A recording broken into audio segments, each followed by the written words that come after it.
และนักต่อไปขอบคุณนิวแลนด์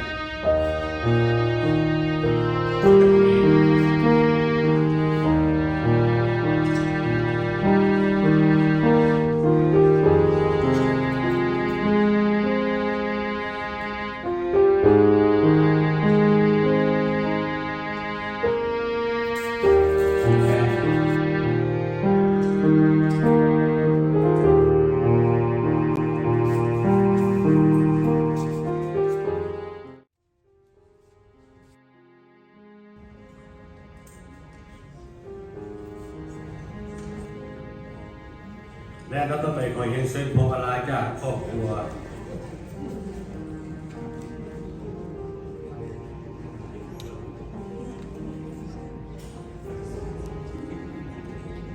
นักต่อไปขอเรียนเชิญพวงมาลัยจากครอบครัว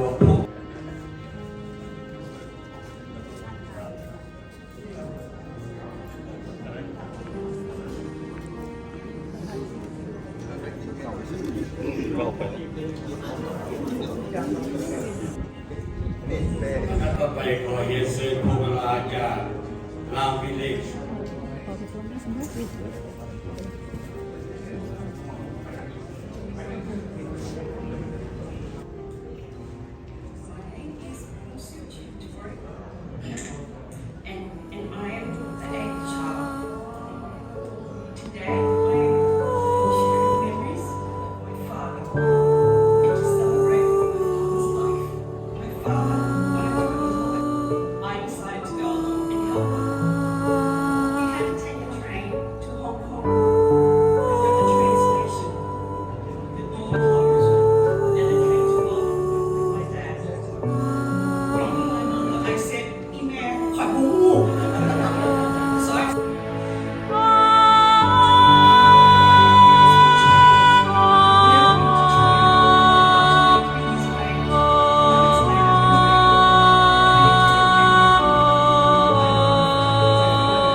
งได้รับบาปกรรมและก็ขอบุญนี้จงสะท้อนย้อนกลับมาหาญาติพี่น้องลูกหลานทุกท่านทุกคนที่ได้เดินทางมาในวันนี้ขอให้อยู่ดีมีสุขมีโชคมีชัยมีอายุมีสุขภาพรามันละไมทุกคนทุกคนขอให้โชคดี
ตอนของพ่อกับผมอย่างน้องเพื่อนเป็นคนจีนเพื่อนเกิดอยู่กับประเทศจีนเนาะเพื่อนจากเมืองลาวจากเมืองจีนมาอายุ17 ปีเนาะแม่เป็นอยู่บ้านของคุณเพียแล้วก็ได้มีลูกด้วยกัน9 คนทั้งหมดเนาะแล้วก็เพื่อนก็ได้มาประเทศออสเตรเลียเนี่ย1979 เดือน 12แล้วก็เพิ่นก็มาพอเพิ่นอายุถึงเสียแล้วเพิ่นก็บริการเพิ่นก็ใช้เวลาเพิ่นนั่นเบิ่งลูกเบิ่งหลานเนาะฮักแพงหลานเบิ่งลูกครอบครัวได้อย่างสมบูรณ์ที่สุดข้าน้อยเป็นลูกคนที่4ข้าน้อยว่าใกล้ชิดเพิ่นเพราะว่าข้าน้อยจะเข้าใจเพิ่นเพราะว่า4 คนหันเป็นผู้ใหญ่แบบ4 คนเป็นผู้น้อยเนาะจะพยายามแบบประมาณว่าอธิบายภาษาอะไรเข้าใจกันเนาะแล้วก็พอเข้าใจเนาะว่าเดี๋ยวมาให้อะไรของพ่อกันหน่อยประมาณนั้นเนาะแล้วก็เข้าใจกัน Yes, just actually maybe a very short, quick English because some of my friends and relatives they're not Belgian.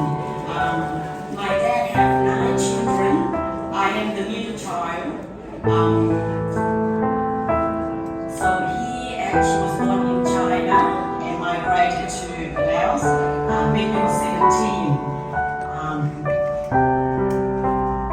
And then after that, he's actually he is Norwegian already, so his job is to look after his children.